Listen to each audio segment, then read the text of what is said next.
રત્ન કલાકારો છેડી દેવાના કારણે હોસ્પિટલમાં દાખલ થયા। સુરત શહેરમાં એક ચોંકાવનારી ઘટના બની, જેમાં 118 રત્ન કલાકારો છેડી દેવાના કારણે હોસ્પિટલમાં દાખલ કરવામાં આવ્યા છે। શિક્ષણ મંત્રી પ્રફુલ્લ પાનસેરિયા પીડિતોની મુલાકાત લેવા કિરણ હોસ્પિટલ પહોંચ્યા હતા। ઘટનાની ગંભીરતા નિહાળી હતી। તેમણે આ ઘટનાને સુખદ અને દુઃખદ બંને ગણાવી, કારણ કે સુખદ એ છે કે કોઈ જાનહાનિ થઈ નથી, પરંતુ દુઃખદ એ છે કે કોઈએ આ હીન કૃત્ય કરી 118 લોકોના જીવને જોખમમાં મૂક્યા છે। પોલીસે જણાવ્યું છે કે આરોપીને છોડવામાં નહીં આવે અને કડક પગલાં લેવામાં આવશે। તપાસ ચાલુ છે અને આરોપીને ઝડપથી પકડીને કાયદેસરની કાર્યવાહી કરવામાં આવશે। આ ઘટના સુરતના રત્ન ઉદ્યોગમાં કામ કરતા કામદારોની સુરક્ષા અને વ્યવસ્થા ઉપર પ્રશ્નો ઊભા કરે છે। અધિકારીઓએ ખાતરી આપી છે કે પીડિતોને યોગ્ય સારવાર અને સહાય આપવામાં આવશે। આવી ઘટનાઓના નિવારણ માટે રત્ન ઉદ્યોગમાં કામદારોની સુરક્ષા અને સ્વાસ્થ્ય માટે વધુ સાવચેતીઓ લેવાની જરૂર છે। સરકાર અને ઉદ્યોગપતિઓએ મળીને કામદારોની સુરક્ષા સુનિશ્ચિત કરવા માટે પગલાં લેવા જોઈએ। મારું નામ નટવરભાઈ છે। અમે બધા આનામ જેમ્પમાં બેસી છીએ। તે સવારમાં બધા પાણી પીતું એટલે વાસ આવવા મળી, એટલે શેઠને વાત કરી કે આમાં વાસ આવે છે પાણીમાં। તે તપાસ કરી તો અંદર પાણીમાં દવા હતી, એટલે અમુક કારીગરને ચક્કર ને એવું આવવા મળ્યું હતું, પેટમાં લોસા વળતા હતા। પછી તાત્કાલિક શેઠે બધાને દવાખાને એડમિટ કરી દીધા। અત્યારે બધાને સારું છે, કોઈને કોઈ તકલીફ છે નહીં અત્યારે। 50થી ઉપર માણસો હતા બધા અમારે। સ્ટાર્ટિંગમાં અમુક માથું દુખતું હતું ને એવું થતું હતું, કોઈ ચક્કર માથું દુખતું ને પેટમાં લોસા વળતા ને એવું થતું હતું, પણ હવે તરત એડમિટ થઈ જાય ત્યારે બધું સારું છે, કોઈને કંઈ તકલીફ છે નહીં અત્યારે। અમને સવારે 10 વાગ્યા તો ખબર પડી, પછી બપોરે એડમિટ થયા હતા અમે। જે કાપોદ્રાની અંદર ડાયમંડ ફેક્ટરીમાં જે ઘટના ઘટી, એમાં 104 રત્ન કલાકાર મિત્ર કર્મચારીઓને કિરણ હોસ્પિટલમાં દાખલ કર્યા છે અને બાકીના 12 કે 18 રત્ન કલાકાર કર્મચારીઓને ડાયમંડ હોસ્પિટલમાં દાખલ કર્યા। દરેક પરિવારજન એકદમ સેફ છે। ડાયમંડના કંપનીના માલિકશ્રીએ ખૂબ સારી વ્યવસ્થા કરી છે, તમામને એડમિટ કરી દીધા છે, તમામના બોડી ચેકઅપ કરાવીને ડૉક્ટરના ઓબ્ઝર્વેશન પર રાખવામાં આવ્યા છે 24 કલાક સુધી।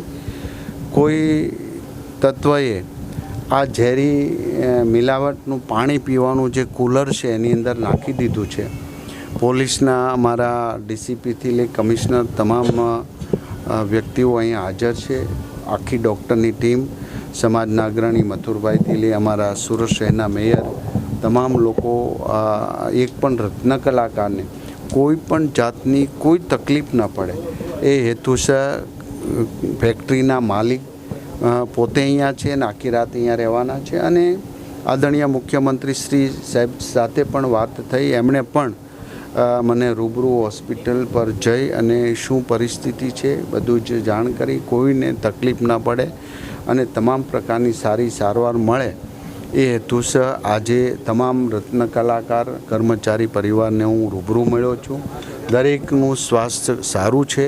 આપણે ઈશ્વરનો પાડ માનીએ કે આવી માનવ સર્જિત વિકૃતતાની ઘટનાની અંદર એક પણ રત્ન કલાકાર કર્મચારીને કોઈ પણ પ્રકારનો પ્રોબ્લેમ આવ્યો નથી, એ ઈશ્વરનો આપણે પાડ માનીએ છીએ। અને આવનારા સમયમાં આવી વિકૃત માનસિકતાથી આ તો ખૂબ મોટું ભયંકર પાપ છે અને પાપ કરવા કરતાં અનેક લોકોના જીવનના મરણ જીવનની સાથે એમને ચેડા કર્યા છે। આવા કોઈ પણ હશે, મારા પોલીસ મિત્ર તમામ પ્રકારે તમામ એંગલથી એમની તપાસ કરી રહ્યા છે।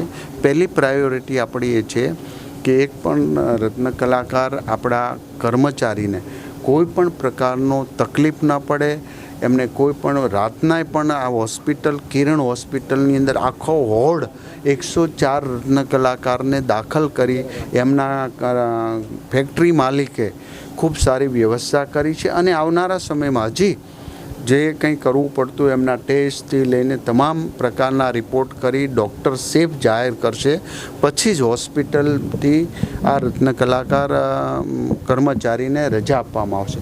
પરંતુ આ એક દુઃખદ ઘટના છે અને સુખદ એટલા માટે હું કહી રહ્યો છું કે એક પણ રત્ન કલાકારને કોઈ પણ પ્રકારનો પ્રોબ્લેમ થયો નથી, એ સુખદ આપણા માટે। દુઃખદ ઘટના એ છે કે આવી વિકૃત માનસિકતા ધરાવનારા લોકો પણ આ સમાજની અંદર રાક્ષસી વૃત્તિ કરનારા લોકો છે।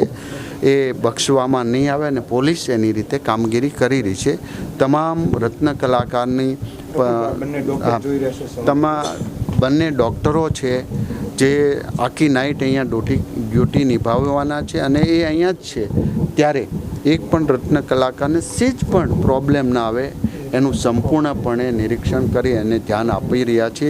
જે બદલ હું એમના માલિકે પણ ખૂબ સારી સેવા બજાવી છે અને અહીંયા સારી એવી સારામાં સારી એમને સવલતથી એમને મેડિકલ સારવાર મળી રહે એવી તમામ પ્રકારની વ્યવસ્થા ગોઠવવામાં આવી છે.